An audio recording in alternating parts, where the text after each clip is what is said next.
na waandishi wakatafuta njia ya kumkamata kwa hila na kumuua, kwa maana walisema, isiwe kwa wakati wa sikukuu, isije ikatokea ghasia katika watu. Luka sura ile ya 22 mstari wa kwanza hadi wa pili. Sikukuu ya mikate isiyotiwa chachu ikawadia sikukuu ya mikate isiyotiwa chachu iitwayo sikukuu ya Pasaka. Na wakuu wa makuhani na waandishi walikuwa wakitafuta njia ya kumuua, maana walikuwa wakiwaogopa watu. Bwana asifiwe.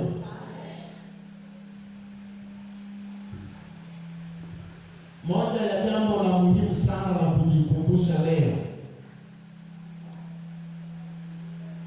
andika vikao vya usiku vinavyotafuta mambo yafuatayo. Jambo la kwanza, sababu ya kumkamata Yesu na kumshitaki shitaka la kuuawa. Sababu. Jambo la pili, saa na wakati wa kulitekeleza hilo. Ni wakati gani utakuwa mzuri?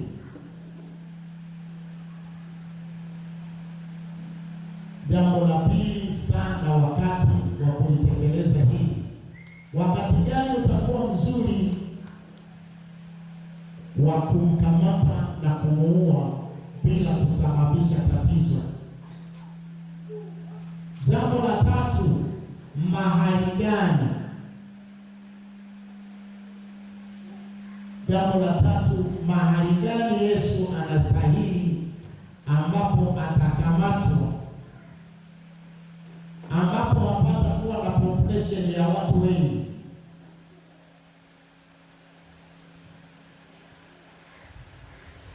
Jambo la nne, sheria gani tuitumie?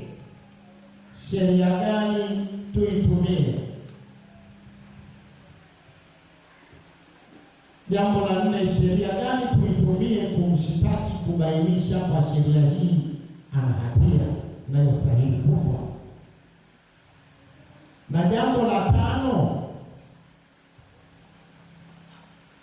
nani anayestahili kumhukumu?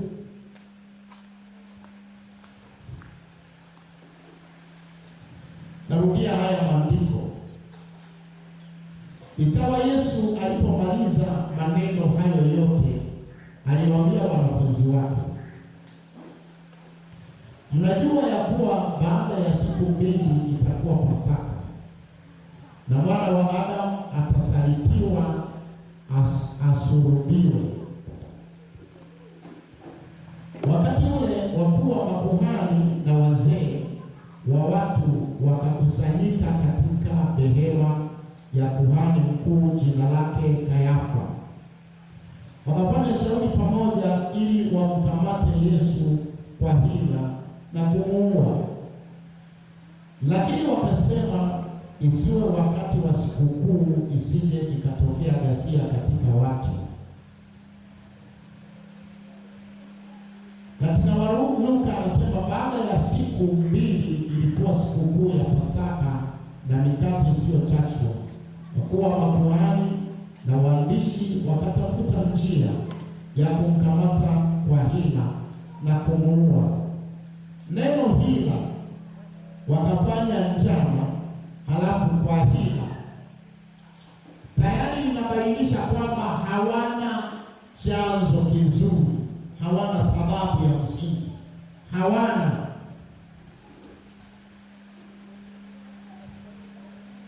sababu. Maana yake hawaoni kosa, wakatafuta njama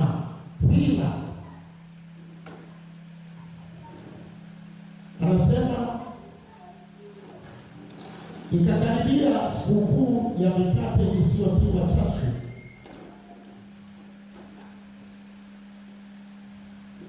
itwayo sikukuu ya Pasaka, na wakuu wa makuhani na waandishi walikuwa wakitafuta njia ya kumuua, maana walikuwa wakiwaogopa watu. Bwana Yesu asifiwe. Jambo la kwanza unalopaswa kujifunza hapa, mashitaka ya Yesu ni ya hila, ni ya uongo, ni ya kutengeneza. Na baada ya kukaa wamekosa kabisa, Biblia inasema wakatafuta watu watakaopaza sauti kwa kelele. Kwa lugha nyingine, wakatafuta watu wasio na maadili, wasio na haya, wasio na hofu. Katika jamii kuna jamii ambazo hata kimwangalia haoni aibu yoyote kukwambia lolote. Na hasa sasa hivi tunapokaa katika ulimwengu huu, hiyo jamii inakuwa kubwa kuliko uadilifu. Watu ambao walishajikataa maisha yao wakawakusanya wapaze sauti. Lakini katika kikao cha Kayafa kuhani mkuu cha usiku cha baraza linaloitwa Sanhedrin, ambacho kimekaa usiku kucha kinajadili tufanyeje Yesu, tumkamate, tumtie nguvu. Jambo la kwanza umeandika nini? Unataka nikukague kwanza. Jambo la kwanza waliangalia nini?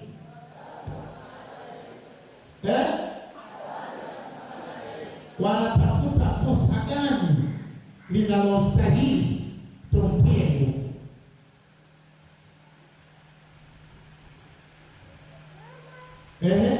La pili, wakati gani utakao tufanya tulitimize bila vikwazo, bila upinzani kwa watu na kwake. Atakuwa la tatu, awe wapi, akiwa wapi ni sahihi. Kwa sababu kumbuka, siku chache zilizopita aliingia hekaluni, akawapiga makuhani viboko, akapindua meza, akawafukuza hekaluni. Tukiwa hekaluni alifanya hivyo, akatushinda na watu wote wakamshangilia mle hekaluni. La nne,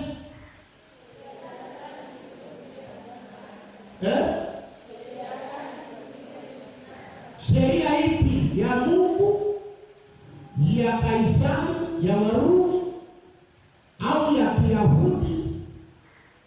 Kwa sheria ya Mungu tutaweza? Kwa sheria ya Warumi, watawala wa dunia? La tano, ahukumiwe na nani? Wakati huu kuhani mkuu alikuwa Kayafa, kijana aliyeoa kwa kuhani mkuu aliyestaafu kwa uzee. Kayafa ni mkwe wa kuhani mkuu Anasi. Anasi ndiye alikuwa kuhani mkuu. Walipokuwa wanakaa waangalie itakuwaje, wakapata makosa yafuatayo. Wakaainisha kosa la kwanza, wakaona tumuhusishe na hekalu. Anasema wakatafuta watu, Biblia ya Kiingereza imetumia malosers.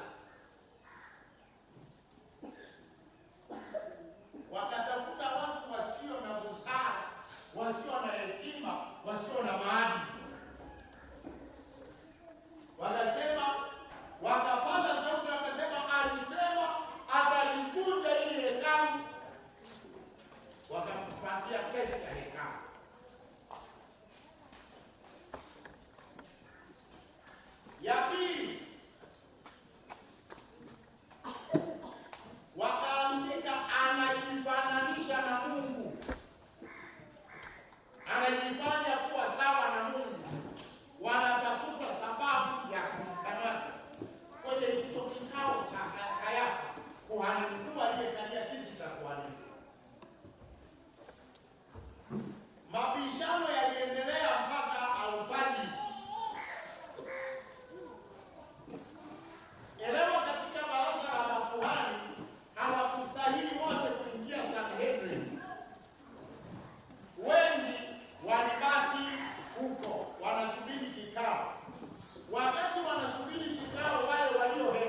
wakapokea nguvu au roho ya shetani.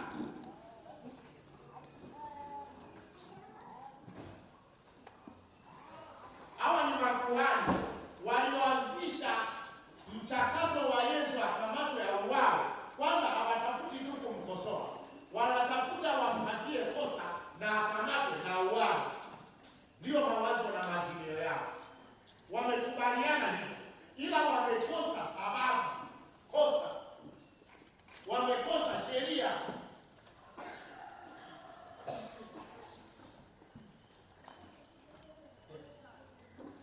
Lakini ni watumishi wa Mungu hawa ndio waliotokewa na malaika madhabahuni. Hawa ndio waliotumwa na Mungu pale madhabahuni. Lakini kwa nini leo wanatunga, yaani wanajishughulisha kabisa usiku kucha, wanakesha tumuweke Yesu?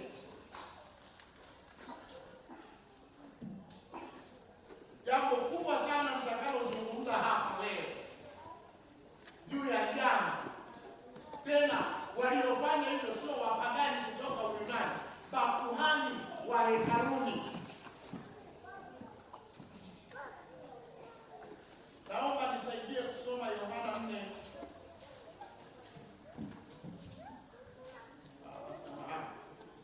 Yache kwanza hivi.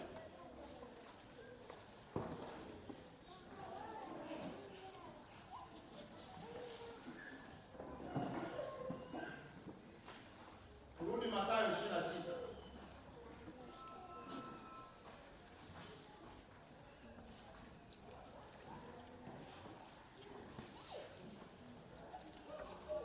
Mstari wa 7 au tuanzie wa 6. Mathayo sura ya 26 mstari wa 6 na wa 7. Alafu tutaendelea wa 8. Anasema, naye Yesu alipokuwepo Bethania katika nyumba ya Simoni mkoma, mwanamke mwenye kikweta cha marhamu ya thamani kubwa alimkaribia, akaimimina kichwani pake alipoketi chakulani. Wanafunzi wake walipoona wakachukiwa, wakasema, ni wa nini upotevu huu? Maana marhamu hii inaliweza kuuzwa kwa fedha nyingi, wakapewa maskini. Yesu akatambua, akawaambia, mbona mnamtabisha mwanamke? Maana ni kazi njema aliyonitendea mimi. Kwa maana siku zote mnao maskini pamoja nanyi, lakini mimi hamnami siku zote. Maana kwa kunimwagia mwili wangu marhamu hiyo, ametenda hivyo kuniweka tayari kwa mazishi yangu. Amini nawaambieni, kila patakapohubiriwa Injili hii katika ulimwengu wote, tendo hili litatendeka tendo hilo alilotenda huyu litatajwa pia kwa kumbukumbu lake. Bwana asifiwe sana. Nini anasema Yesu? Nini anasema wanafunzi? Anasema wanafunzi wake wakakasirishwa. Biblia inasema aliyeongea moja kwa moja hili ni Yuda, kwamba kwa nini upotevu huu? Maana yake anaonyesha kwamba swala la kumiminia Yesu mafuta ya thamani,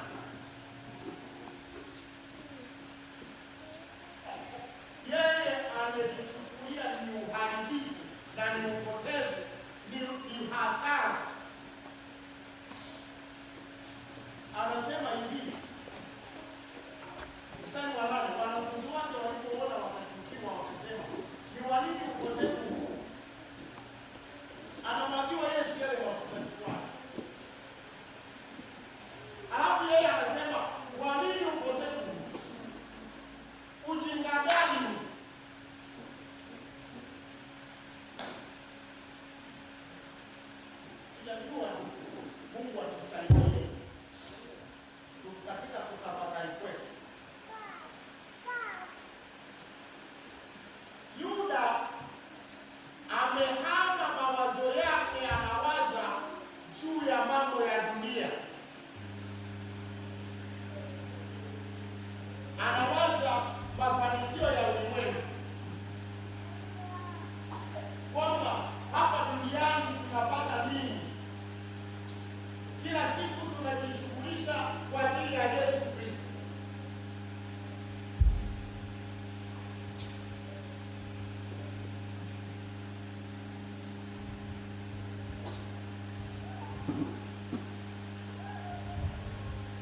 tusaidie, kama Mungu atanisaidia niyafundishe vizuri haya mambo.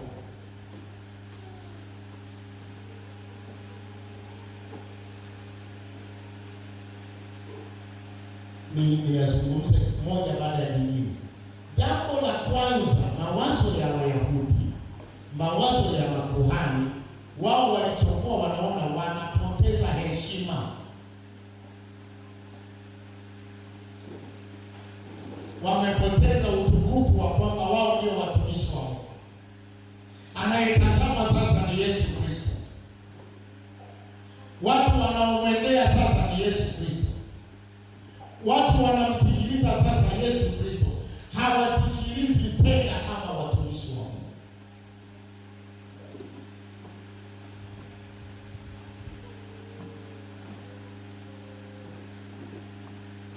Niende mbele kidogo.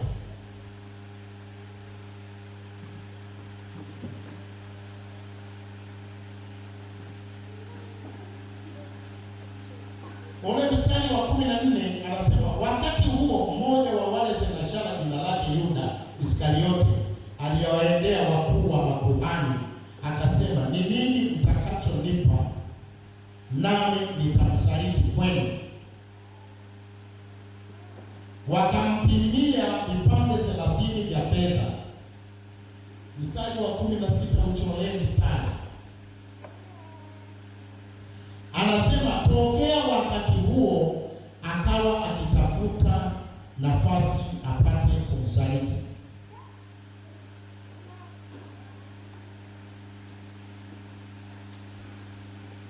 Mawazo mabaya yaliyomwingia Yuda kuhusiana kwamba Yesu mbona anatendewa mambo makubwa, yeye mimi mtunza hazina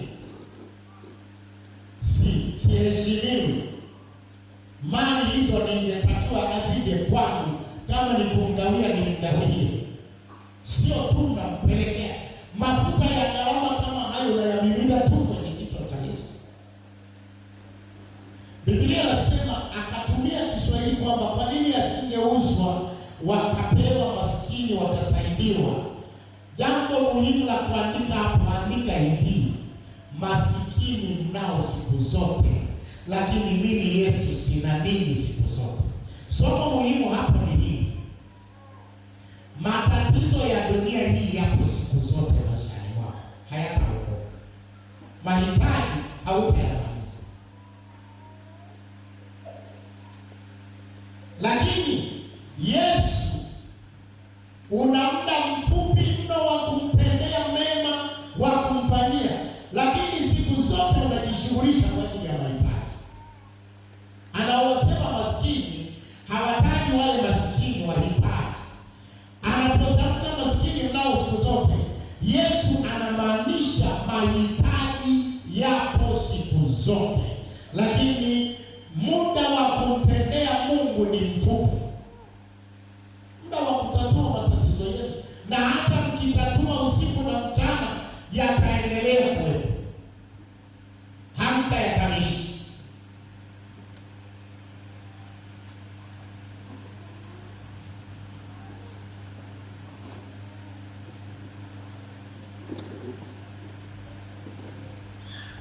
Hamtayamaliza hayo matatizo ya siku zote.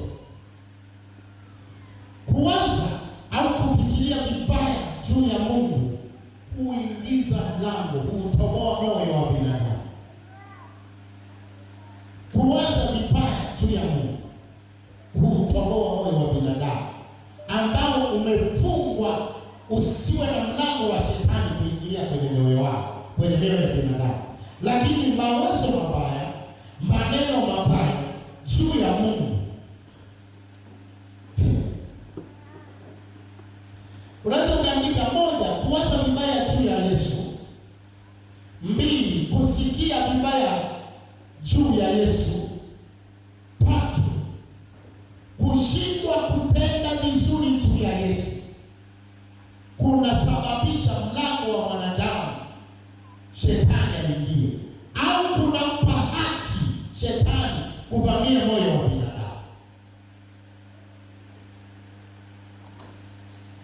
Kuwaza vibaya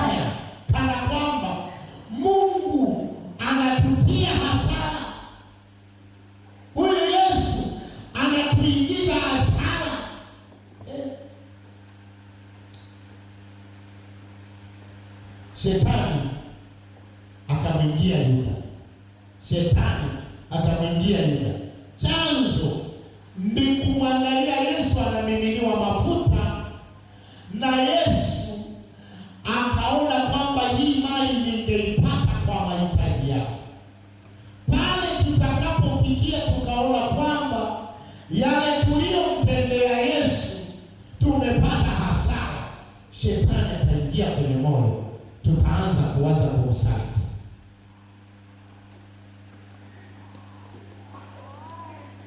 Utakapowaza nimeomba sana sijapata faida, hapo ndipo shetani ataona mlango na nguvu za kuingia kwenye moyo wako.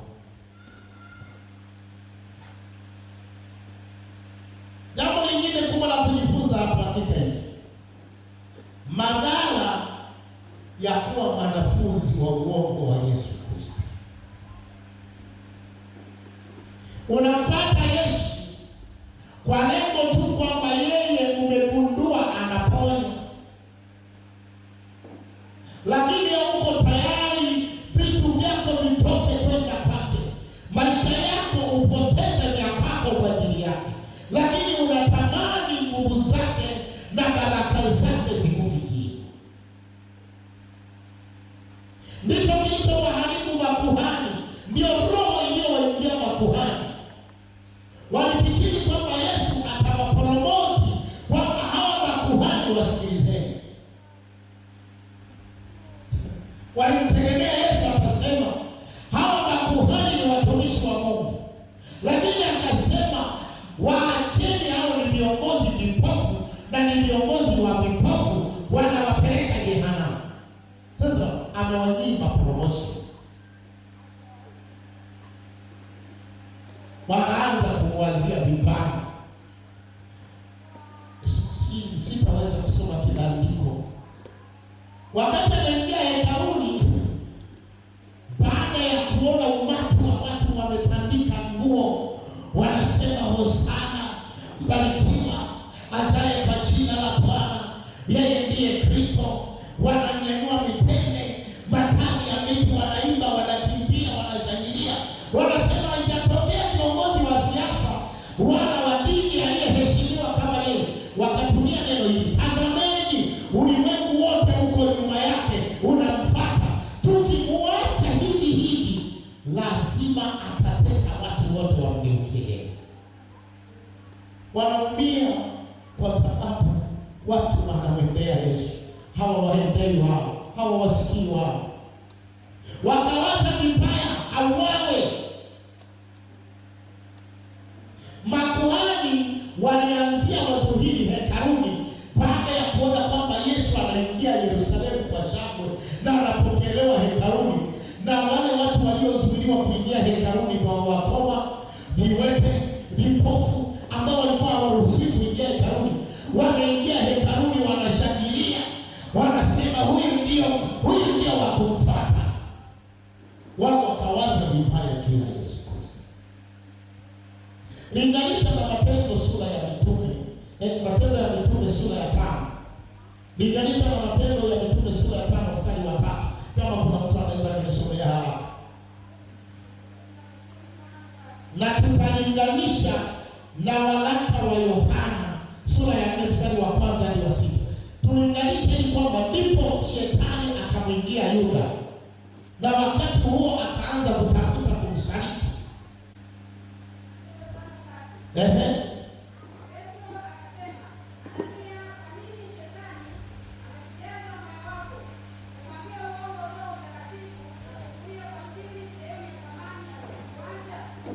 Petro anamwambia Anania, kwa nini shetani amekuingia moyoni mwako akakujaza mawazo mabaya tu ya kazi ya Mungu? Hebu rudia tena tusikize. Petro akasema, Anania, kwa nini shetani amekujaza moyo wako kumwambia uongo Roho Mtakatifu na kuzuia kwa siri sehemu ya thamani ya hata unadiriki umwambie uongo Roho Mtakatifu?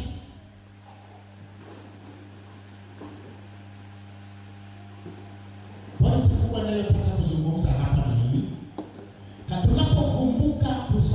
watu kusalitiwa kwa Yesu, njama, hila za kumkamata na kuua, kutengeneza mpango utakaosababisha afu, kumetengenezwa na watumishi wa Mungu. Sio wenye dhambi waliomshtaki Yesu au wao waliopanga njama, wao ni watumishi wa Mungu. Nini? Mambo mawili. Utukufu wao hawauoni tena kwa watu, wanaheshimiwa Yesu tu. La pili, uchumi wao, kwa sababu hekalu waligeuza kama ni sehemu ya uchumi wao, hawaupati tena. Biashara za kuuza vitu hekaluni amepindua, amebadilisha, amepiga marufuku.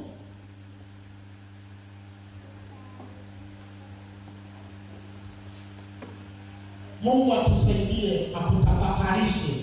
Roho Mtakatifu amulike kwenye ufahamu wako, amulike fahamu zako, akufunulie akili yako kwamba hawa ni watumishi wa Mungu, lakini wamewaza juu ya sifa zao kwa wanadamu, zimeondolewa na Yesu.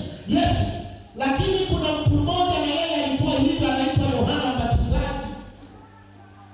Anasema alipofika akahubiri, sura ya 3 ya Mathayo anasema watu wote wakamwendea huko Yordani kutoka mjini, watu wote, wafalme, wenye cheo, wenye mali, matajiri, wasomi, masikini, wakamwendea wote. Utukufu wake ukawa mkuu. Lakini alipogeuka kumwendea Yesu, yeye mawazo yake yalikuwa mazuri juu ya Yesu. Wanamwambia, tazama, watu wote wanakuacha, wanamgeukia Yesu. Yeye akasema, ilinipasa mimi nipungue, yeye azidi.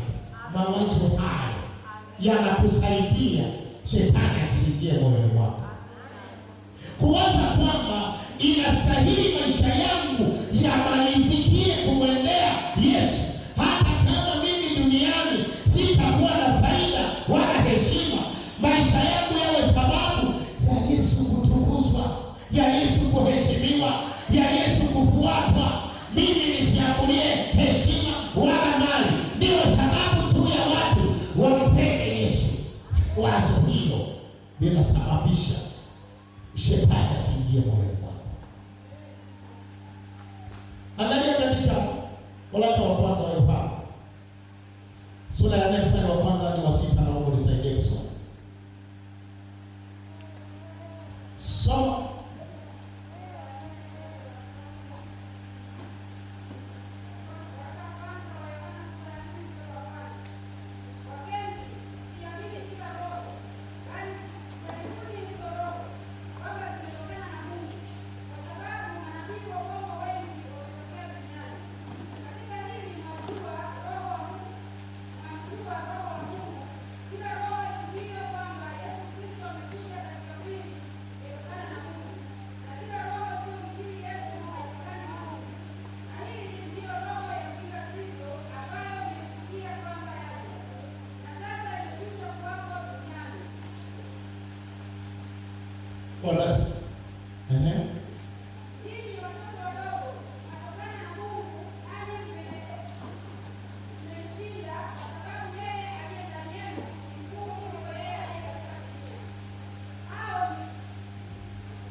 Wapenzi, msiamini kila roho, bali zijaribuni hizo roho kwamba zimetokana na Mungu, kwa sababu manabii wa uongo wengi wametokea duniani. Katika hili mwamjua Roho wa Mungu. Kila roho ikilio kwamba Yesu Kristo amekuja katika mwili yatokana na Mungu. Kukubaliana kwamba Yesu Kristo alikuwa mwanadamu lakini ni Mungu, na kila roho isiyomkiri Yesu Kristo haitokani na Mungu. Na hii ndiyo roho ya mpinga Kristo ambayo mmesikia kwamba yaja na sasa imekwisha kuwapo duniani. Ninyi watoto wadogo watokana na Mungu, nanyi mmemshinda, kwa sababu Yeye aliye ndani yenu ni mkuu kuliko yeye aliye katika dunia. Hao ni wa dunia, kwa hiyo wanena. Shetani ataingia, ichunguze ili haya mawazo yanayoingia moyoni mwangu kuhusu Yesu kwangu. Hapana, nimetoa sana hivi sasa hivi nikijumlisha sijawahi kufikisha milioni.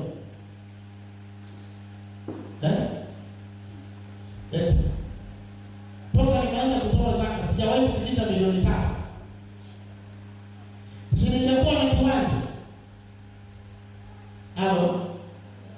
Toka nimeanza kuchangia nimewahi kufanya. Unapoanza ndilo hilo mwingia yule.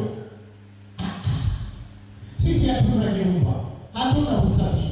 Halafu mafuta yanamwagwa tu kwenye kichwa cha Yesu, yanatiririka anaenda kumwagika chini. Si uharibifu? Shetani anaingia. Hivi kweli mimi nimekazana kuimba kwaya napata nini? Kuna andiko linanijia, sitalikumbuka.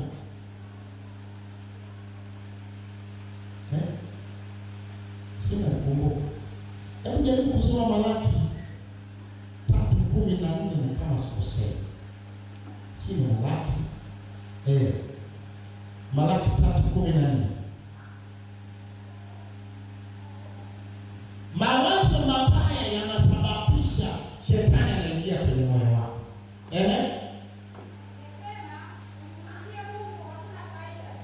Mmesema kumtumikia Mungu hakuna faida. Na tumepata faida gani kwa kuyashika maagizo yake na kwa kwenda kwa huzuni mbele za Bwana wa majeshi? Yuda anaangalia, yani watu hela hatuna, halafu mafuta yanamiminiwa juu ya kichwa cha Yesu. So anasema wa nini upotevu, uharibifu? Ni rahisi kuwaza kwamba kwa nini nisingefanya mambo yangu. Ndio ndiko sisi kwa nini nimeingia.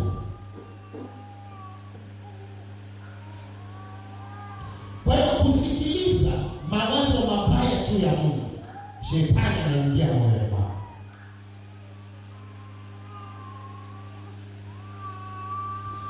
Waandishi na makuhani walisikia vibaya Yesu anaposhangiliwa. Mstari wa kwanza sura ya 26 anasema huko. Lakini kwa habari ya Kaisari na Herode tutengeneze kwamba anajiita yeye ni mfalme, na watu wote wameanza kumpandisha kwenye punda, wanamfanyia misafara ya kifalme, wanamshangilia kama mfalme. Tukileta hiyo, wafalme wote watasema wao. Sikiliza. Yesu kadiri anavyofanyiwa hila, kuna watu wanamtawaza kuwa mfalme juu ya maisha yao. Kadiri anavyosema vibaya, ndipo watu wanatamani wamwendee yeye. Haleluya. Waandika kwamba katikati ya hila za Wayahudi, katikati ya njama mbaya juu ya Yesu, kuna watu wanamtafuta usiku na mchana, wakabidhi maisha yao kwake, wamfanye kuwa mwokozi wao, wamfanye kuwa mfalme wao. Nitasoma maandiko haya katika Injili ya Yohana sura ya 12 kuanzia mstari wa 20 mpaka wa 33. Injili ya Yohana sura ya 12 mstari kuanzia wa 20 mpaka ule wa 33. Biblia inasema, palikuwa na Wayunani kadha wa kadha miongoni mwa watu waliokwea kwenda kuabudu kwenye sikukuu. Basi hao walimwendea Filipo, mtu wa Bethsaida ya Galilaya, wakamwomba wakisema, Bwana, sisi tunataka kumwona Yesu. Filipo akaenda akamwambia Andrea. Kisha Andrea na Filipo wakamwambia wakamwambia Yesu, naye Yesu akawajibu akasema, saa imefika, atukuzwe mwana wa Adamu. Haleluya, haleluya. Saa ya kumfanyia hila, yeye anasema saa imefika, dunia yote inamtaka yeye. Na Yesu akajibu akasema, saa imefika, atukuzwe mwana wa Adamu. Amini amini nawaambia, chembe ya ngano isipoanguka katika nchi kafa, hukaa hali hiyo hiyo peke yake, bali ikifa hutoa mazao mengi. Yeye aipendaye nafsi yake ataiangamiza, naye aichukiaye nafsi yake katika ulimwengu huu ataisalimisha hata uzima wa milele. Mtu akinitumikia anifuate, nami nilipo ndipo na mtumishi wangu atakapokuwapo tena. Tena mtu akinitumikia, Baba atamheshimu. Sasa roho yangu imefadhaika, nami nisemeje? Baba, uniokoe katika. Hebu nisikilize. Wakati kikao kinaendelea, kuna watu wametoka Uyunani wa mataifa, tena anasema watu kadha wa kadha, neno kadha wa kadha, makundi mbalimbali yametoka nje, kutoka mataifa mbalimbali ya Wayunani. Linawakilisha mataifa wasio Wayahudi. Wayunani linawakilisha mataifa wasio Wayahudi. Wametoka mataifa tofauti, wakamwendea Filipo, wanaambia Filipo, hata kama taarifa zinazosambazwa na makuhani ya kwamba sio mtu mzuri, lakini ndio yetu inawaka tupate kumwona. Tumwambie tunakupenda, tumwambie sisi tunamhitaji, tumwambie sisi unatufaa, tumwambie wewe uwe na sisi. Wakati watu wanatengeneza njama, kuna mataifa wanamtafuta Yesu Kristo. Haleluya, haleluya. Sikiliza niseme na wewe maneno haya. Yesu anapofanyiwa njama, anatengenezwa mashitaka mabaya ndani ya maisha yako. Wanasema yule sio mtu mzuri. Yesu ndani yako anang'aa kuonyesha kwamba wewe ni mtu wa thamani, kuonyesha kwamba ndani yako Yesu anataka kukung'arisha. Wakati wanasema huyu hana elimu, hatufai ofisini kwetu, hana faida, ndani yako Yesu anang'aa, huyu anatufaa, huyu anatufaa. Wanasema hebu tupeleke huyu. Filipo akasema katika hali ya vuguvugu hii Yesu analaumiwa au ni ajenda mbaya, wamempenda. Akaenda akamwambia Andrea. Andrea akasema twende tumwambie Yesu. Sikiliza, hebu nisikilize. Wakati Yesu anasema sio wana wa Mungu, wewe waambie wengine. Haleluya. Andrea na Filipo hao wametoka huko mbali, wanasema sisi tunamhitaji yule Yesu. Walisikia kwa kuambiwa, ndio maana wanataka kuona. Mbona tunasikia huwa anasamehe hata wenye dhambi? Sisi tunataka kuona mtu asiyewashitaki wenye dhambi, wakipelekwa kwake wameshitakiwa kwamba huyu tumemkamata mazini. Yeye anasema nenda zako uwe na amani, usitende dhambi tena. Yeye hawahukumu kuwa ni watenda dhambi, yeye anawasamehe. Tunataka kumwona yeye ambaye wenye hatia anasamehe makosa yao. Tunataka kuona huyo. Haleluya, haleluya. Wakati wanampaka matope, ndipo Yesu anang'aa kwenda mbali zaidi. Wakati wanamtungia hila, wakamwendea Filipo na Andrea, wakamwambia Bwana, kuna makundi tofauti kutoka mataifa tofauti, wanatamani angalau waone uso wako, wanatamani wasikie neno lako, wanatamani kuona matendo yako, wanatamani kuona unavyosamehe, wanakutamani. Yesu akasema, namshukuru Mungu, maana saa ya kutukuzwa na kuadhimishwa, kumbe saa ya kuchafuliwa na kushushwa, ndio saa ya kuinuliwa, ndio saa ya kupendwa, saa ya kukasirikiwa. Anasema ule mstari wa ngapi? Anasema hivi,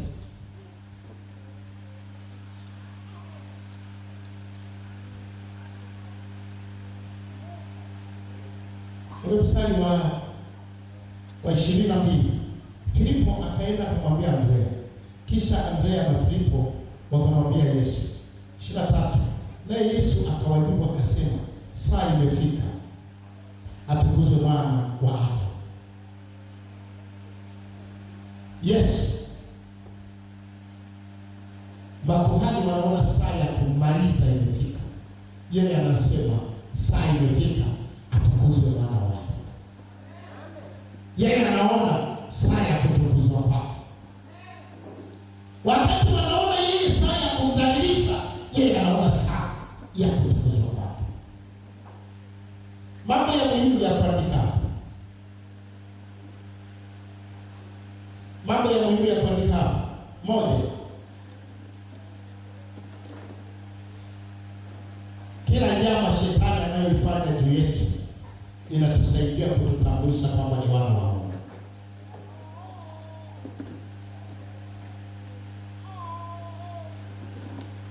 Kila njama, kila ubaya,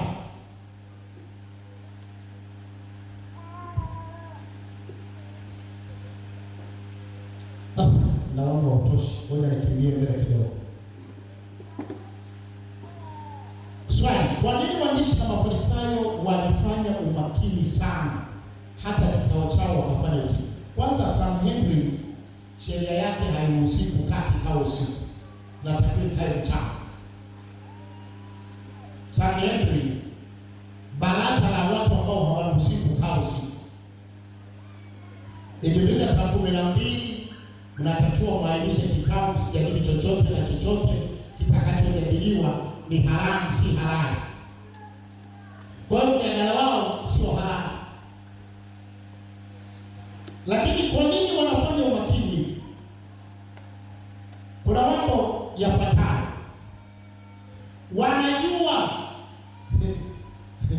Wanajua ya kwamba Yesu amefufua kina Lazaro, na kina Lazaro wana ndugu zao. Kwanza Lazaro hatakubali Yesu asulubiwe mbele yake, auawe mbele yake. Hivyo unafikiri wewe, piga picha, Yesu anamkamata Lazaro yuko pale, unafikiri pangetosha? Piga picha yule kijana wa mwanamke aliyefufuliwa wa mama mjane, unafikiri anafufuka?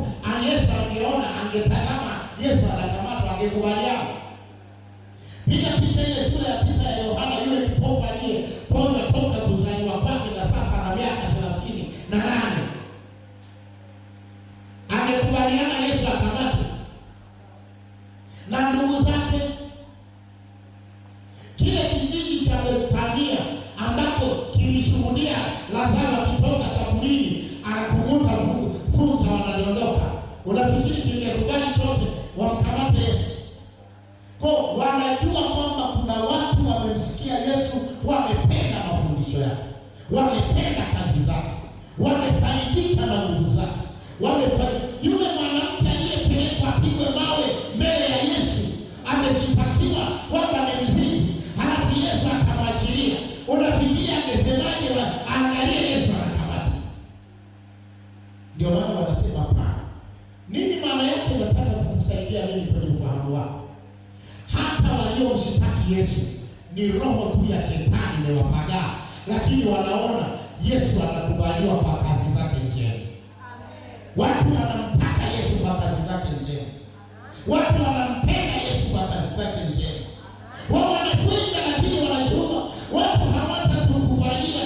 Ndio maana wanasema isije kwa wakati wa sikukuu ikatokea ghasia. Biake walijua nikitokea ghasia wananyang'anywa mamlaka na Warumi, kwa sababu kipindi hiki cha Warumi walizuia vita yoyote, vurugu yoyote, uhasama wowote, ili wakubaliwe kimataifa kwa watawala duniani kwamba wanasababisha amani na utulivu. Kwa hiyo wanaogopa tukisababisha vurugu, vyeo vyote tulivyonavyo tunanyang'anywa. Warumi wataweka watu watakaosababisha ili amani iwepo.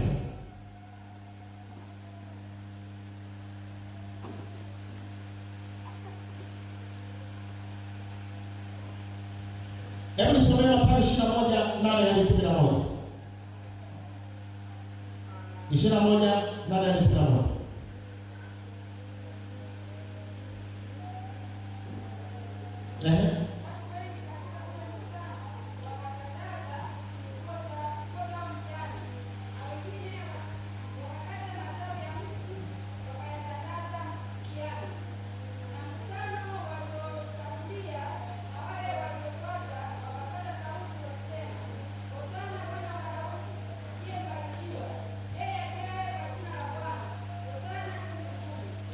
Mimi kuna kipindi fulani nilienda mahala fulani hapa Kibisi kwa mtumishi wa Mungu apostle mmoja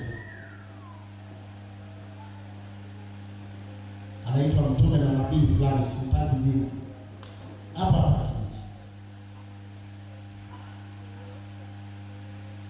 Ile mtume aliniambia neno moja, kipindi kile sina mtoto. Aniambia uje nikufanyie ukombozi ili uzae. Mimi nimeokoka lakini hamjakombolewa.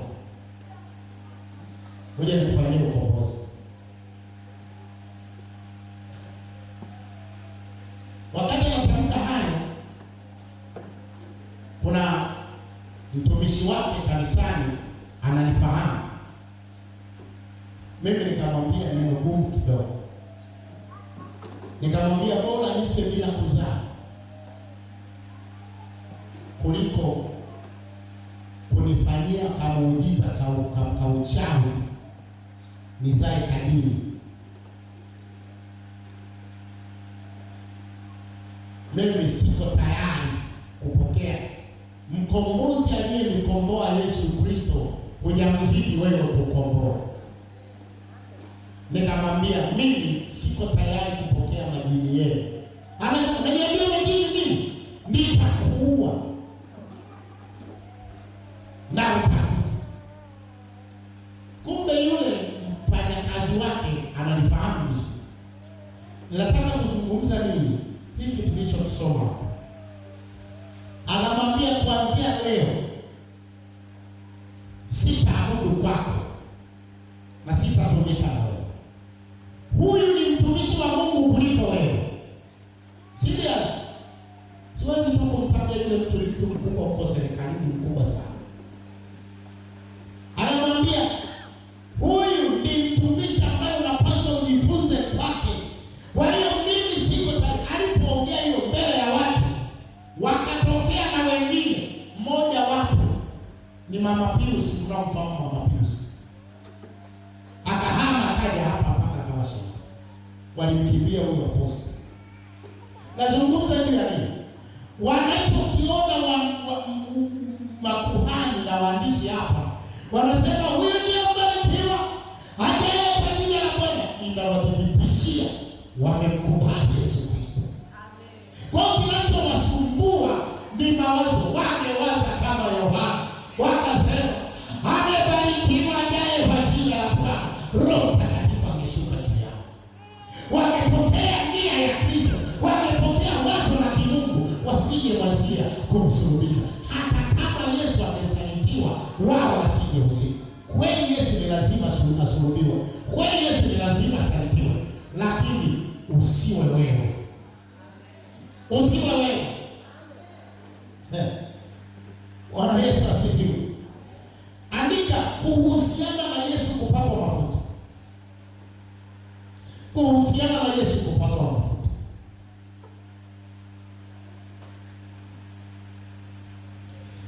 Mathayo na Marko wameingiza habari ya Yesu kupakwa mafuta, wakilenga kuonyesha mambo yafuatayo. Kwa nini wameingiza hivi Mathayo na Marko katika uandishi wao? Na aliyeongea kabisa kabla aliongea Yohana, lakini kwenye habari ya kusalitiwa kwao, kusalitiwa kwa Yesu, wameingiza pale pale, wamelipitisha pale pale. Kwa nini? Lengo lao kuonyesha tofauti kubwa iliyopo kati ya upendo wa wanafunzi wa kweli kwa Yesu na wanafunzi wa uongo kwa Yesu.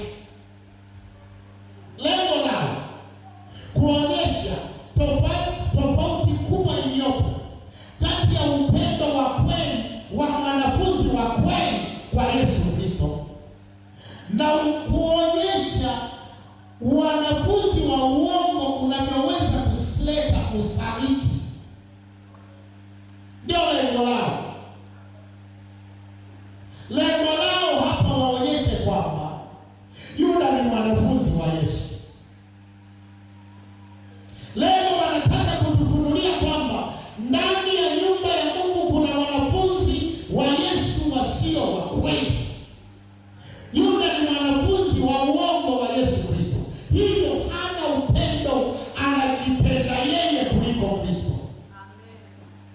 Anajiwazia yeye kuliko Kristo.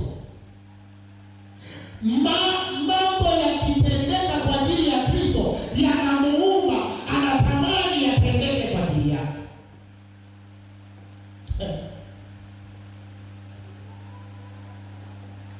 Nilikuonyesha hiyo mistari, nisingependa kurudia. Labda tuangalie 26 mstari wa 6 hadi wa 13. Mathayo. Na tuangalie Yohana, au tusome tu sura ya 26 mstari wa 18 hadi 16. 18 hadi 16.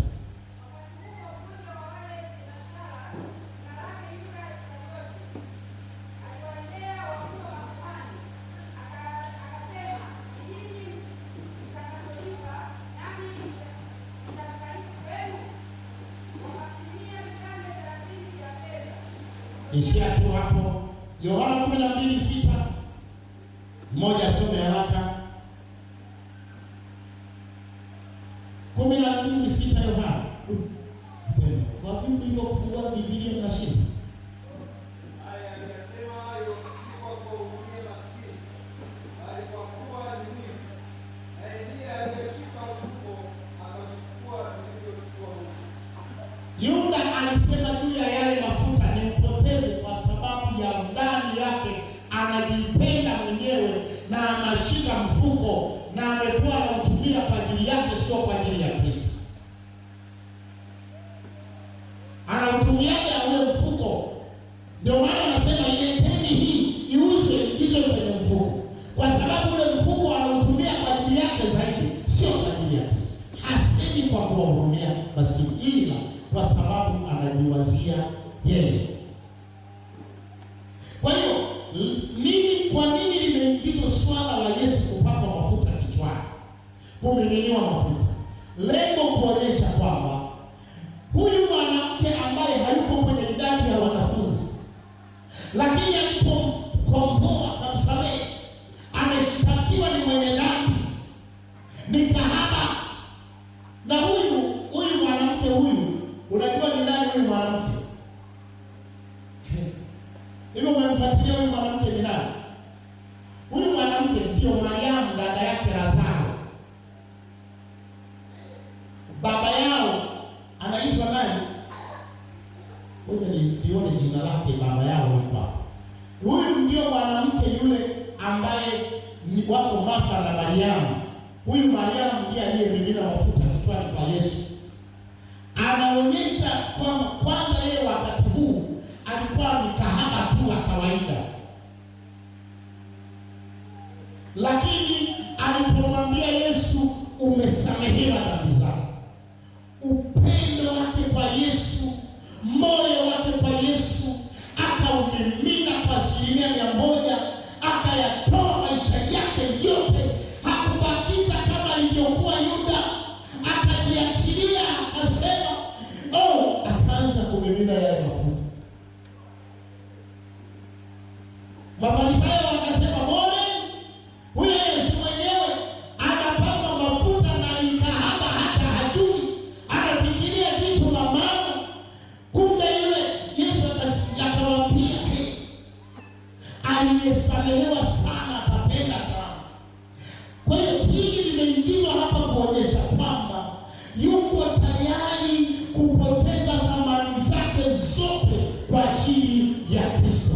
Alama ya wanafunzi wa kweli wa Yesu Kristo. Lakini pili, inaonyesha kwamba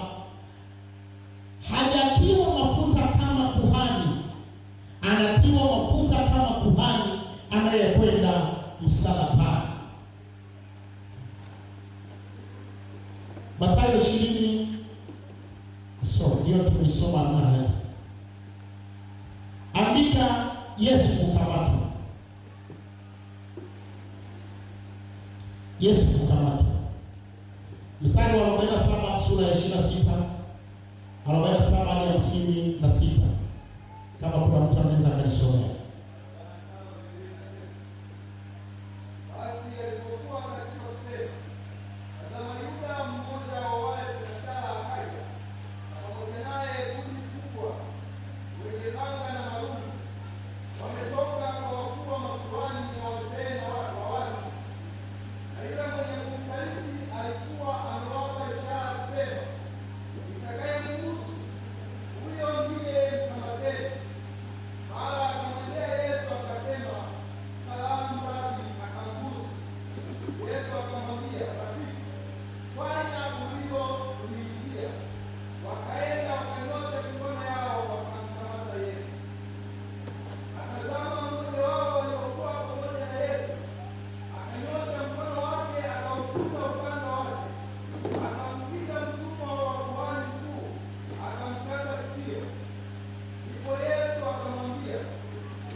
Amen.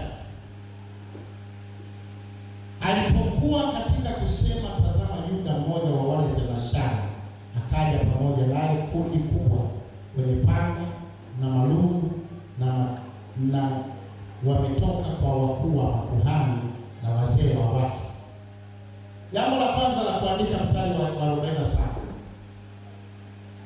Yesu anasalitiwa na wanafunzi wake. Maana yake katika watu wa daraja la kwanza mashara ndiye anamsaliti Yesu. Jambo la pili, alijua mambo muhimu matano. Yuda alijua Yesu hawezi kukosekana mahala panaitwa Getsemani au Mizeituni. Alijua hawezi kukosekana pale Mizeituni, ambapo kwa chini yake panaitwa Getsemani, juu ya mlima panaitwa Mizeituni, pale chini yake panaitwa Getsemani. Alikuwa na vituo kama viwili vya kuombea. Kulikuwa na kituo cha juu ya kilima kabisa ambapo alipaita Mizeituni, halafu kulikuwa na kilima cha pili ambapo kina tambarare kubwa alikiita Mizeituni. Jambo hili alijua Yesu hawezi kufanya lolote bila kwenda kukutana na Baba yake. Ndio maana anawaambia, niwasaidie, mmekwama namna mtampata wapi? Anapatikana wapi usiku? Maana Yesu hana nyumba, haijulikani anapolala. Lakini Yuda anajua Yesu hata ukimpa nyumba, yeye lazima aende akaseme na Baba yake. Haleluya. Sio maana kwa sababu una godoro nzuri hauna muda wa kwenda hekaluni. Yesu hata kama ungemkaribisha gorofani, lazima aende akazungumze na Baba yake. Amen. Hata kama kuna mahala pazuri pa kulala na walinzi wako, lakini lazima aende mahala atakapokutana na Baba yake. Maana yake ni nini? Alijua kwamba Yesu katika mwili hawezi kukaa bila uwepo wa Baba yake. Haleluya. Mungu atusaidie kama ukielewa. Usikubali kuishi bila uwepo wa Mungu popote. Hata kama leo uko kwenye hali ya njama mbaya, tafuta uwepo wa Mungu. Hata kama uko kwenye ajenda ya kusulubiwa, hata kama unajua leo natafuta kuuawa, tafuta uwepo wa Mungu. Hata kama daktari amemsikia anasema hapana, ugonjwa wa mtu huyu hatuna namna, madaktari, tafuta uwepo wa Mungu. Yesu anajua ya kwamba wako kwenye kikao wanakuja kunikamata, anatafuta uwepo wa Baba yake. Haleluya. Haleluya. Haleluya. Jambo la pili alilojua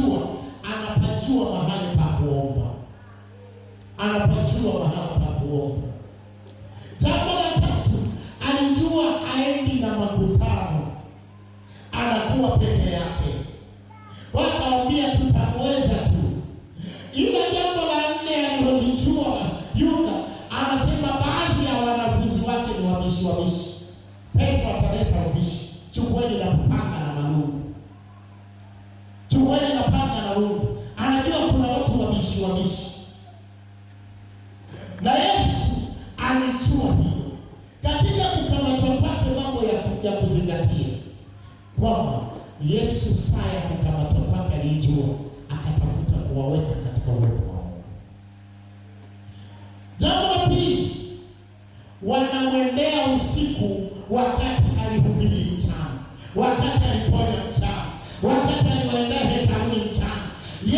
Alama ya kujua kwamba kazi mbovu juu ya Yesu Kristo zatokana na uovu. Yeye kazi zake anazieleza mchana. Lakini hebu fikiria, hebu tazama, kama wewe ni serikali, kama wewe ni mamlaka, kama wewe ni haki, kwa nini muinde mtu mmoja usiku? Yesu alikuwepo mchana akisema, livunjeni, tena nimeongelea mbele ya hekalu, livunjeni hekalu hii, kwa siku 3 nitalijenga. Kwa nini mkamkamate usiku? Kwa nini mfate usiku? Yesu akawageukia anawaambia, mbona mnanijia kwa marungu na mapanga na mienge ya moto kana kwamba ni wivi? Ngoja nisome kidogo haya maandiko. Ule mstari wa 49. Mara akamwendea Yesu akasema, salamu Rabi, akambusu. Yesu akamwambia, rafiki, fanya ulilonijia. Wakaenda wakanyosha mikono yao wakamkamata Yesu. Na tazama, mmoja wao waliokuwa pamoja na Yesu akanyosha mkono wake, akaufuta upanga wake, akampiga mtumwa wa kuhani mkuu, akamkata sikio. Ndipo Yesu akamwambia, rudisha upanga wako mahali pake, maana wote washikao upanga wataangamia kwa upanga. Ama wadhani ya kuwa mimi siwezi kumsihi Baba yangu, naye ataniletea sasa hivi zaidi ya majeshi 12 ya malaika? Yatatimizwaje basi maandiko ya kwamba hivi ndivyo vilivyopaswa kujiri? Saa ile Yesu akamwambia makutano, je, mmetoka kama kumkamata mnyang'anyi wenye panga na marungu ili kunishika? Kila siku naliketi hekaluni nikifundisha, msinikamate. Lakini haya yote yamekuwa ili maandiko ya manabii yatimizwe. Ndipo wanafunzi wote wakamwacha wakakimbia. Yesu akawaambia, nimehubiri kwenu mchana, nimeponya kwenu mchana, nimehubiri fundisha kwenu mchana, mbona msinikamata? Hili niwafunulie kwamba haya yanayonipata ni saa ya Mungu imewadia. Ni saa ya Mungu imewadia. Jambo la tatu katika kukamatwa kwa Yesu. Yesu anawauliza, mnamtafuta nani? Wakasema, tunamtafuta Yesu wa Nazareti. Yesu akasema, mimi hapa. Andika hivi, Yesu kujitambulisha, alitambulisha uungu wake, sio ubinadamu. Mimi sio wa kutafuta kwa mabaya, niko hapa. Biblia inasema aliposema mimi hapa, kukatokea kama msukumo wa ajabu. Kwanza miguu yao ikapigwa kama shoti, halafu akarushwa juu. Halafu ikatokea kama nguvu ya kama bomu, ikawapiga wakaenda kadondoka mbali. Ilitosha kwa kujitambulisha, hakutumia nguvu zaidi. Kujitambulisha kwamba mimi hapa kulitosha kila mmoja awe na ushahidi kwamba huyu sio mtu wa kawaida. Jambo la 4 katika kukamatwa kwa Yesu, Yuda anambusu. Kubusu, alipombusu Yuda kulikuwa alama ya juu ya kumheshimu Rabi, mwalimu au mtumishi wa Mungu, alama ya kumheshimu mtumishi wa Mungu. Ndipo akamwambia, wamsaliti Bwana wa Adamu kwa kumbusu. Fundisho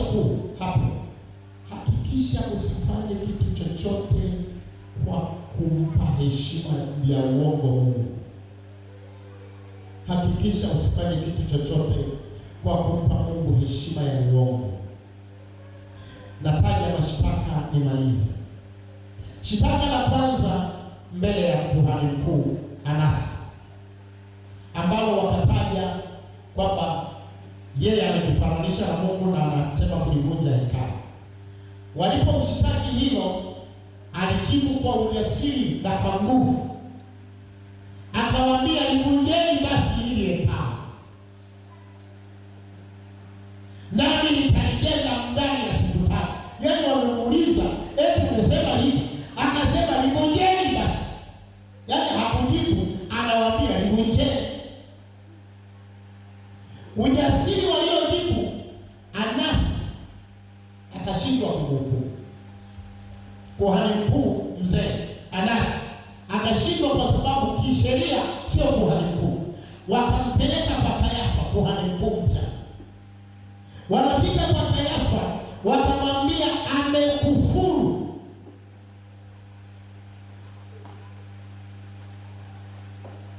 Wakamwambia, tuambie kwa Kayafa sasa, wewe ndiwe Kristo? Hapo hakusema. Akasema, akanyamaza kimya. Hakusema. Alipofika kwa Kayafa, akabadilisha utendaji, akakaa kimya. Anaogopa kumfanya kwa sababu moja, Kayafa alikuwa mnyenyekevu. Kayafa alikuwa na hofu ya Mungu. Lakini Anasi ilikuwa katili. Ndio maana mara ya kwanza wamempeleka kwa katili, asiye na huruma, asiye na haya, asiye na hofu ya Mungu. Sasa alipopelekwa kwa katili, na yeye akajibu kikatili. Alipopelekwa kwa Kayafa mnyenyekevu, akawa mnyenyekevu. Kayafa akashindwa kumhukumu pia, ila wakapiga kelele kwamba haina haja ya kuendelea kumsikiliza au wao. Mashtaka mbele ya Herode. Shtaka mbele ya Herode amewekwa shtaka kwamba wewe amejiita mfalme, hamtambui Herode wala Kaisari, na anazuia watu kutoa kodi. Anahojiwa, anaambiwa wewe ni mfalme. Yeye akawaambia, wewe wasema. Neno wewe wasema, anasema mwenyewe umekiri, mwenyewe umedhibitisha, mwenyewe utatangaza kwamba mimi ndiye mfalme. Na jibu hilo amelijibu mbele ya Pilato. Na ndio maana alipojibu hivyo akamwambia Pilato, wewe mwenyewe utatangaza. Pilato aliandika amani juu ya kichwa cha Yesu Kristo. Akasema, Yesu Kristo mfalme wa Wayahudi. Kwa sababu alitamka, wewe wasema. Mambo ya muhimu ya kujifunza hapa. Wewe wasema, ukiri wa Yesu mbele ya Herode na mbele ya Pilato ulitaka kupanda kitu kwenye moyo. Wakati mwingine ni vizuri kukiri kile ambacho unakitarajia, hata kama hukiona. Hata kama unahukumiwa kufa, waambie sitakufa bali nitaishi. Hata kama nikwambia hapa kama daktari, siku moja daktari alimwambia mgonjwa mmoja, akamwambia wananong'onezana, moyo wake umebakiza 15%, na kwa kawaida wananong'onezana, na kwa kawaida moyo ukibaki 13% hauwezi kupanda. Kwa hiyo huyu amekufa, ingawa bado anahisia kwa mbali, lakini ameshakufa. Yule mgonjwa akasikia, akasema sifi, nitaishi. Yesu wakati wanataka kumwondolea mamlaka yake kwamba Pilato ndio mfalme, Kaisari ndio mfalme, nani Herode ndio mfalme, hana mamlaka, akawaambia hivi, hata ninyi mnadhibitisha kwamba mimi sio mwanadamu, na mimi niko juu ya mamlaka yote, na mimi nitatawala kila kitu, na hakuna kitu kinaweza kutawala juu yangu. Alipotamka hayo, aliwaondolea nguvu ya kufanya asiyofaa. Shitaka mbele ya watu, alishtakiwa kwamba anawafitinisha watu wote na Herode, hivyo Warumi watakuja kuwaondolea mamlaka ya mfalme Herode, na hukumu yake akasema Herode asulubiwe. Akaandika kupeleka kwa Pilato kwamba asulubiwe. Neno asulubiwe Pilato alilisema kwa Roho Mtakatifu. Wote wawili, Pilato na Kayafa, waliongea maneno kwa Roho Mtakatifu. Biblia inasema walipompeleka kwa Kayafa, wametoa kwa Anasi. Kayafa akawaambia, hamjui ya kwamba ili linampasa mtu mmoja afe kwa ajili ya taifa zima? Biblia imeainisha pale, inasema hivyo. Na maneno yale Kayafa hakuyasema kwa nafsi yake, lakini Roho Mtakatifu alimvuvia ili atabiri habari ya kwamba Yesu Kristo atakufa kwa ajili ya wengi, na kwa ajili yao wengi wataishi, ili lisiangamie taifa kuu lote, ili watu wasiangamie. Roho Mtakatifu kamwambia Kayafa, na Roho Mtakatifu akamwambia nani? Pilato. Pilato naye akasema maneno haya, je, si huwa ni kawaida mmoja asulubiwe ili wengine wafunguliwe? Ni kawaida yenu ni wafungulie mtu mmoja. Wao wakasema tufungulie Baraba. Kumbe ilikuwa na tabiri kwamba Yesu atakuwa kwa ajili ya Baraba ambaye ni mkosaji na yeye. Maneno haya yanadhibitisha kwamba Yesu alisulubiwa kwa ajili yako na kwa ajili yako. Unaweza kusema, Yesu amesulubiwa kwa ajili yako. Hakupaswa afunguliwe Yesu Kristo. Habari njema ni kwamba Baraba hastahili kufa tena. Hiyo ndio habari njema, kwa sababu imehukumiwa kwamba Yesu ndiye asulubiwe. Ninapenda Yesu. Natangaza hivi, Baraba hastahili kuteswa tena, kwa sababu imehukumiwa kwamba mmoja afe kwa ajili ya wengi. Natangaza hivi kwamba mimi mwenye magonjwa sistahili kuugua tena, kwa sababu imehukumiwa kwamba Yesu aumie kwa ajili yangu. Mimi mwenye ugonjwa wa sikoseli, mimi sistahili kufa kwa ajili ya sikoseli tena, kwa sababu kelele imepigwa, asulubiwe, asulubiwe, asulubiwe, na Baraba tumfanyeje? Aachiliwe. Imependekezwa mimi mwenye sikoseli niachiliwe leo huo. Haleluya. Haleluya. Bado hujanielewa. Imependekezwa kwamba mbingu zimekubali Yesu asulubiwe. Watu wamekubali Yesu asulubiwe. Madaktari wamehukumu Yesu asulubiwe. Wanasiasa wamehukumu kina Herode Yesu asulubiwe. Wanasheria kina Pilato wamehukumu Yesu asulubiwe. Makuhani wenye dini wamehukumu Baraba aachiliwe. Baraba huyo ni wewe. Mimi ndio naitwa Baraba kwa wakati huu. Mimi ndio Baraba wa leo, ambaye inatangazwa mahakamani kwamba nitoke nisisulubiwe, nitoke nisiuawe, nitoke nisishitakiwe chochote juu ya hatia zangu. Mimi niko huru. Yesu amehukumiwa kwa mwenye makosa.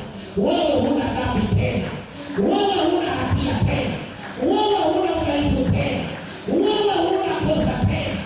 Yesu amehukumiwa, ndio mwenye kosa. Dhambi yako imebebwa na mtu mmoja anayefaa afe kwa ajili ya wengi. Hata kama wenye dhambi tuko wengi, mimi nilikuwa na sikosea. Unajua hadithi. Wazazi wangu waliteseka wakakubali nife. Ninamfahamu ndugu mmoja ambaye amezaa watoto 5, wote wana sikoseli. Ninamfahamu.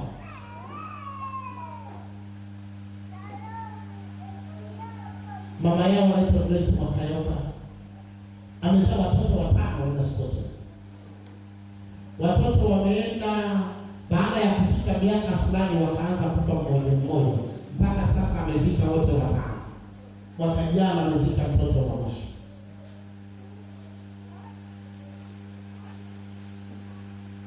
Wanasayansi wanasema mtoto mwenye sikoseli hawezi akavuka miaka 12. Ikitokea hapo atakapokwenda kwenye miaka 24 lazima afe. Mimi nilikuwa na sikoseli. Yesu akahukumiwa yeye akaichukua. Na sijazaa mtoto mwenye sikoseli. Sio, unanielewa? Ilibidi Baraba atoke. Ilibidi Baraba. Unaweza ukalaumu kwa nini wanashinikiza Yesu asulubiwe? Ili Yesu asulubiwe, wewe utoke. Wewe utoke. Wewe utoke. Leo hii ninatembea sisi dawa. Mimi nilikuwa sishindi siku moja bila kunywa dawa. Siku moja haiendi. Mimi nilikuwa dawa ni zaidi ya chakula. Popote nilipo nina vitonge. Yesu akapiga kelele asulubiwe. Baraba atoke. Haleluya. Haleluya. Wakati mwingine nasema haya, kuna machozi yananilengalenga kwa sababu mimi ningeshakufa. Ningeshazikwa. Lakini walipopiga kelele, tufungulie Baraba, nikatoka. Wakasema na Yesu wa Nazareti nimsafanya nini? Asulubiwe. Yesu akasulubiwa, mimi nikapona. Haleluya. Haleluya. Haleluya. Watoto wako walikuwa wamehukumiwa wafe kabla ya kuzaliwa. Mimba yako ilikwenda hukumiwa ife kabla ya kuzaliwa. Waliposema Yesu asulubiwe, mimba yako ikasalimishwa. Haleluya. Haleluya. Miaka yangu ilikwenda wekewa mipaka, nisingevuka miaka 24. Waliposema Yesu asulubiwe, ninaendelea mbele. Yesu aliposulubiwa, mimi nimepona. Haleluya. Haleluya. Mashitaka yako yalikuwa mbele za Mungu, yalikuwa yamesimama, yalikuwa yamesomwa, yalikuwa yanatangaza ufe, yalikuwa yanatangaza uende jehanamu, yalikuwa yanatangaza usiokolewe, yalikuwa yanasema wewe ni mwenye dhambi, yalikuwa yanasema mzinzi, yalikuwa yanasema wewe ni kahaba, yalikuwa yanasema wewe ni muongo. Waliposema Yesu asulubiwe, Yesu ndiye akahesabiwa muongo, wewe ndio mwenye haki. Hivyo leo huna hatia mbele za Mungu. Mbele za Mungu umesamehewa. Natamani kuutangazia moyo wako na akili zako na maisha yako na roho yako na ufahamu wako, Yesu amesulubiwa, wewe uachiliwa. Ninajua una makosa mengi, una hatia nyingi unazozikumbuka. Ninajua mbele ya faili la moyo wako, faili la ubongo wako, ninakukumbusha hata namna ulivyozaa mtoto wa kwanza sio sahihi, na namna ulivyoolewa sio sahihi, na namna ulivyochukua mke wa mtu sio sahihi, na namna ulivyochukua mali ya mtu sio sahihi, na namna ulivyozulumu nafasi ya mtu mwenye jina. Wengine wanatumia majina ya watu waliokufa wakalitafutia kazi, lakini natangaza watu wamepiga kelele asulubiwe Yesu, ili yote hayo sihesabiwe kwa mwenye. Ulivyochukua mume wa mtu, Yesu amesulubiwa ili sihesabiwe kwako kwa dhambi. Sikiliza, Yesu amesulubiwa. Habari njema ni kwamba Yesu amehukumiwa asulubiwe. Yesu amehukumiwa asulubiwe. Hiyo ndilo habari njema. mali yangu, mimi niliyeloga, mimi niliyedanganya, mimi niliyeiba, leo naitwa mwenye haki kwa sababu Yesu amesulubiwa. Hebu funika macho yako, funika macho yako, funika macho yako. Njama za kuua Yesu wanatafuta, kumbe wanatengeneza mazingira sahihi ya wewe kutoka kwenye hatia yako. Ninao watu kabisa ambao moyo wangu Roho Mtakatifu ananiambia moyoni mwangu, ambao wanatembea na hatia, wanajihukumu, wametembea na hatia, wanayo matendo yasiyowaacha huru, yamepiga kelele mioyoni wao kwamba ni wenye dhambi tu, kwamba wana hatia tu. Ninao watu Roho Mtakatifu anaiona mioyo yao, wameishi bila uhuru wa kweli, wameishi bila uhuru wa kweli, hawana uhuru wa kweli, hawana uhuru. Yapo mambo ambayo wametenda yanawashtumu, yanawashitaki. Nataka kutangaza Yesu amesulubiwa. Nataka kusema Yesu amesulubiwa. Usiwe mwenye dhambi tena. Mbele za Mungu onekane wewe ni mwenye haki. Mungu akutazame kama mtakatifu. Mungu akutazame kama mwana wa Mungu mpendwa. Mungu akuone kama mtu asiyewahi kutenda kosa lolote. Nataka kutangaza, nataka kusema na roho na nafsi inayosikia hatia kwa makosa ambayo umewahi kuyafanya. Leo useme kwa maneno ya kinywa chako, umwambie wewe, hatia zangu zimebebwa na Yesu msalabani. Makosa yangu yamebebwa na Yesu msalabani. Dhambi zangu zimebebwa na Yesu msalabani. Useme kwa maneno yako mwenyewe. Mwambie Mungu, mwambie Shetani, mashitaka yako yamehukumiwa, namna nilivyotenda si sahihi, lakini Yesu ametenda sahihi kwa ajili yangu.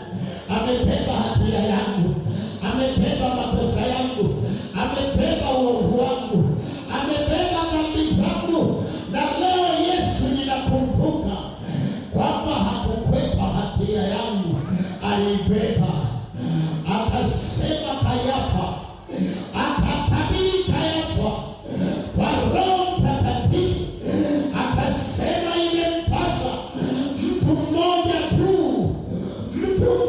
tu afe kwa ajili ya wengi, na wengi hao ni mimi.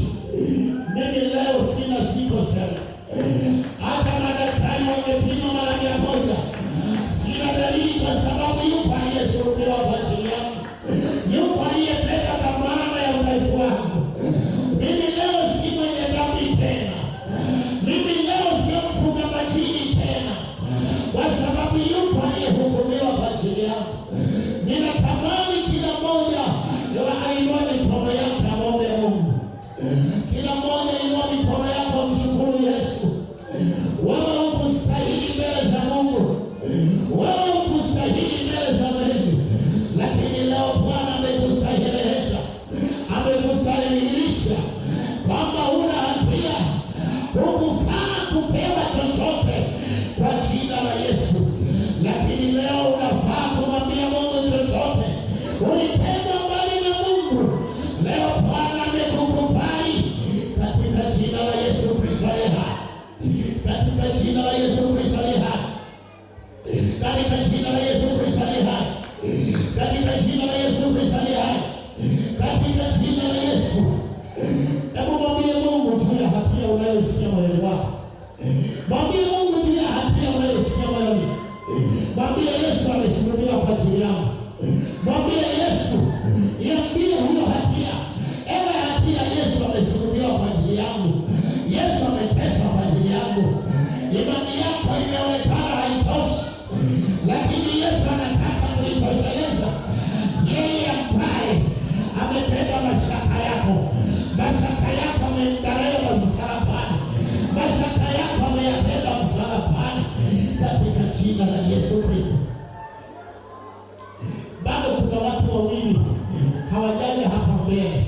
lakini moyoni mwao wana mashitaka, bado wako wawili. Roho wa Mungu anasema kabisa, bado huko kwenye viti kuna watu wawili ambayo mioyo yao inashtakiwa. Natamani uje hapa Yesu aseme na moyo wako kwamba amekusamehe. Auambie moyo wako kwamba amekusamehe. Roho wa Mungu aiambie maisha yako kwamba amekusamehe. Roho wa Mungu aseme bado yuko hatia moyoni mwako. Yesu ameibeba. Yeye amebeba hatia zako. Yeye amebeba maumivu yako. Katika jina la Yesu Kristo. Katika jina la Yesu Kristo. Katika jina la Yesu. Kuna watu bado wanasikia hatia. Wanajisikia hawana haki ya kupokea chochote kwa Mungu. Hawana haki ya kupokea. Maana wanaona bado kuna jambo haliko sawa mbele zao. Kuna kitu hawajatenda sahihi. Yesu ameenda msalabani kwa ajili yako. Yesu ameenda msalabani kwa ajili yako. Yesu amehukumiwa kwa ajili yako. Yesu ameandika msalabani ili hatia yako ifutwe. Damu ya Yesu inapochuruzika katika msalaba Ijumaa ya leo, damu ya Yesu inapotiririka katika msalaba jioni ya leo, mchana wa leo, itiririke kwenye moyo wako, itiririke kwenye nafsi yako, itiririke kwenye roho yako, itiririke kwenye mwili wako, mwili wako upate kutakaswa, hatia yako ipate kuondolewa, damu yako ipate kufutwa, udhaifu wako upate kutoka katika jina la Yesu Kristo. Nitatasika shingo mtendiko lepone lile lilosaka uibolele la patakasi wenda lima moile wale la duha ramo sike tendiko hilapa moile kawi sandi lima wale ama rama kawi tekara melese wenda rama marama ruata wenda kore meshika wenda limo wata tika jina la Yesu. Aileta damu ya mwana wa Mungu Yesu Kristo juu ya roho yako, juu ya nafsi yako, juu ya mwili wako, juu ya roho yako, juu ya moyo wako, ikutakase hatia zako, yaondoe mashitaka shetani anayoleta moyoni mwako, yaondoe mashitaka shetani anayoleta nafsini mwako. Akili zako zinapewa mashitaka. Hapana, Yesu amekusamehe. Yesu amesamehe damu yako. Yesu amesamehe uovu wako. Yesu amesamehe makosa yako. Yesu ameondoa damu yako. Ni kweli ulishirikiana na wazazi wako kuabudu mizimu, kuabudu miungu, lakini Yesu ameifuta hatia yako. Natangaza wewe ni mwana wa Mungu kwa njia ya Yesu Kristo. Natangaza wewe ni mwana wa Mungu kwa njia ya damu ya Yesu Kristo. Natangaza wewe ni mtakatifu kwa njia ya damu ya Yesu Kristo. Natangaza wewe umesamehewa kwa njia ya damu ya Yesu Kristo. Yesu amekufa msalabani, amemwaga damu yake katika jina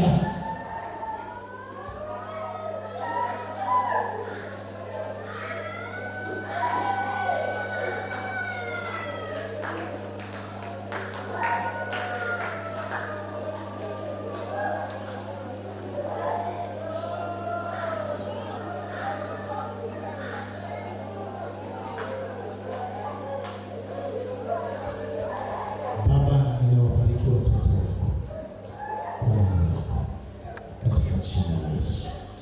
Amen.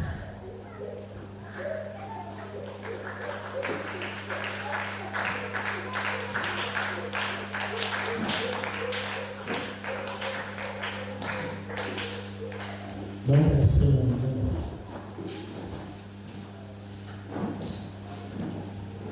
Ninaposema mimi nilikuwa na sio hadisi.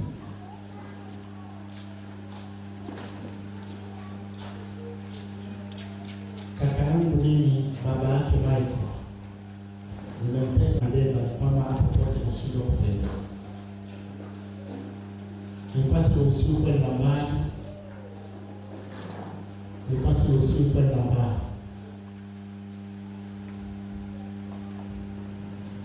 Nilikuwa siruhusiwi kwenda mbali kwa sababu wakati wowote naweza nikadondoka na nikashindwa kunyanyuka.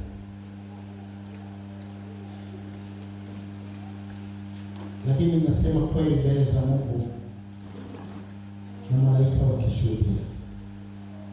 leo, kwa sababu tu Yesu alisulubiwa kwa ajili yangu. Sikutenda kitu chochote, ninafaidi uzima usio na mipaka, ninafaidi afya isiyo ndogo, nafaidi afya ya ajabu. Kwa maana sayansi akilielewa hili anaogopa, elewi ni matendo ya ajabu. Yesu anapigwa pale. Nilipoamini kwamba Yesu alienda msalabani kwa ajili yangu, mhubiri mmoja anaitwa Ruben Michael akahubiri siku ya Ijumaa Kuu kama leo, akasema si Yuda aliyemsaliti Yesu, akasema si makuhani waliomshitaki Yesu, akasema sio maskari wa Kirumi waliomchapa Yesu.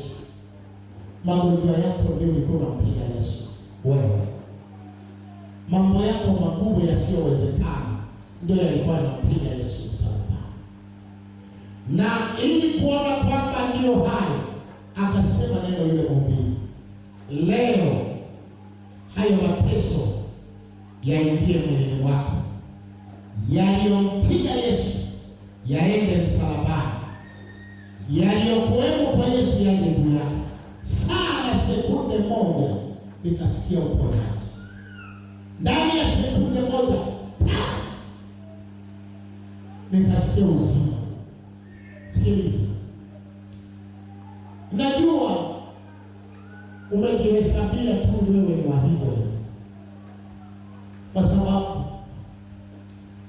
ni wengi hata kwenye ukoo wenu hiyo shida nao, na ni wengi mnaokutana nao hospitali wenye shida hiyo.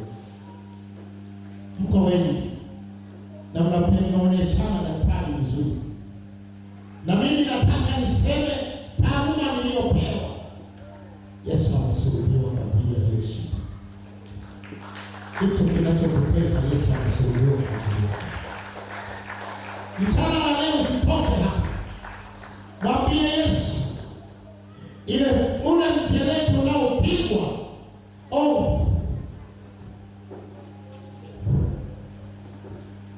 ile pigo linalopigwa kwenye kichwa chako, ile mimba inayozalishwa kichwani pako, damu ikinuka ikie pako, iguse shida yako. Itaje kwa sababu unaijua shida yako. Itaje tu. Mchana wa leo na dakika hii, saa hii na sekunde moja, mwambie Yesu kwamba ulipopigwa tumboni ni teso la tumbo langu mimi. Ule mjeledi uliokunajua tumboni lilikuwa ni teso la tumbo langu. Mwambie Yesu katika jina la Yesu. Mwambie Yesu, mwambie Yesu ile teso liguse. Kwa yeye ambaye haoni kilichomsulubisha Yesu kwake, akae kimya. Lakini ambaye anaona Yesu alisulubiwa kwa ajili yangu, afungue kinywa changu aseme kilichomtesa. Alitamke teso lake. Yesu yuko msalabani. Nyundo zinasikika. Ni hilo lililo kwenye moyo wako, lililo kwenye mwili wako. Ni huo udhaifu uliopako. Ni udhaifu juu ya watoto wako. Watoto wanauma kila siku wagonjwa. Wapande pigo la Yesu moja lipue kwenye maisha yao, lipue kwenye afya zao, katika jina la Yesu Kristo. Yeye anayeona kwamba mimi ni Baraba, nilielekezwa kuuawa, nilielekezwa kuhukumiwa, Yesu amesimama mbele yangu ili mimi nitoke. Mwambie Yesu, mimi ni Baraba, mimi sitaki kufa, wewe umekufa kwa ajili yangu, mimi sifi.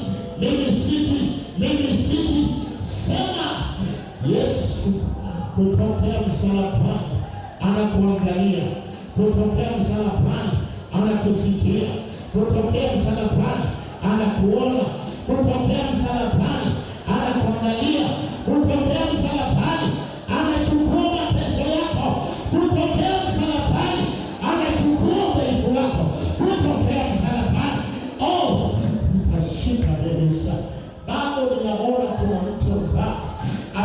ameandikiwa kufa kama Baraba, amehukumiwa kufa kama Baraba.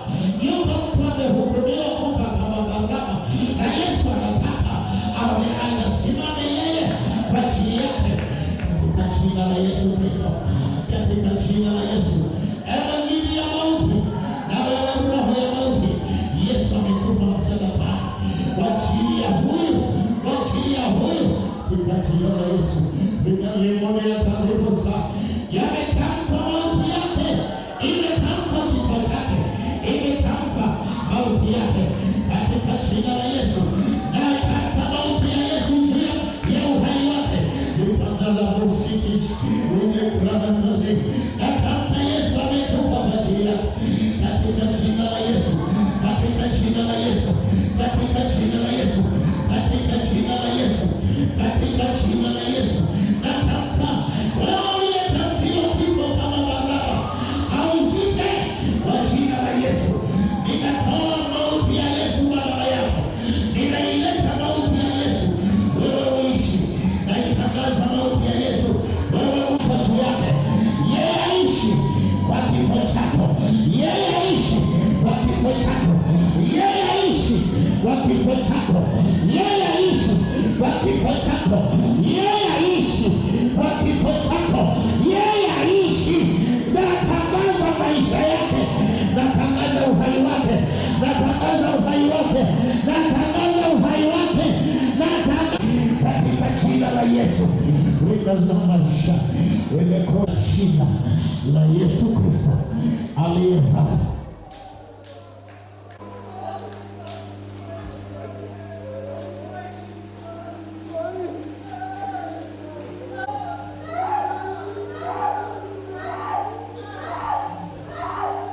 Hebu kitaje kicho kitu ambacho kiko ndani yako. Ninaona bado kuna watu watano. Ili kudhibitisha kwamba sio mimi ninayesema, sio mimi ninayesema, bado kuna watu watano na wana udhaifu kabisa katika miili yao, wana udhaifu kabisa katika miili yao. Utasimama usipige magoti ili Mungu akusaidie kujua kwamba si mimi ninayesema. Tamka sekunde hii, haitachukua dakika 2 wala 3. Kitamke hicho kitu, kitamke. Nasema kitamke, kitamke hicho kitu. Bwana Yesu, peso lako liende moja kwa moja, yes, katika jina la Yesu Kristo, ndani ya mwili huu. Yes, tayari naona mtu mmoja amepokea katika jina la Yesu Kristo, katika jina la Yesu, katika jina la Yesu. Pokea kwa kuteswa kwa Yesu Kristo. Faida ya mateso ya Yesu iguse, iguse. Faida ya mateso ya Yesu iguse. Talipo shite. Yes, naona watu wanatembea. Nataka nitangaze matendo ya Mungu ya msalaba.